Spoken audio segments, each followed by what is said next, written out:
What's up, guys? Just a quick tip. When you are cutting your chain, most chains are around 120 links for big bikes, big dirt bikes.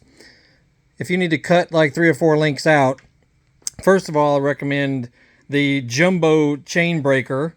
I've had this thing for many years. It's never failed me, never broken. But the tip is to make it easy to operate, put the handle of your chain tool in a vise like this, tighten it down. Then you can just crank on it nice and easily. It's just easier to deal with, and you can feel when it starts to punch through the rest of the way, which is about that far. And then you can back it out and pull it out of there. And, it's just easier to deal with.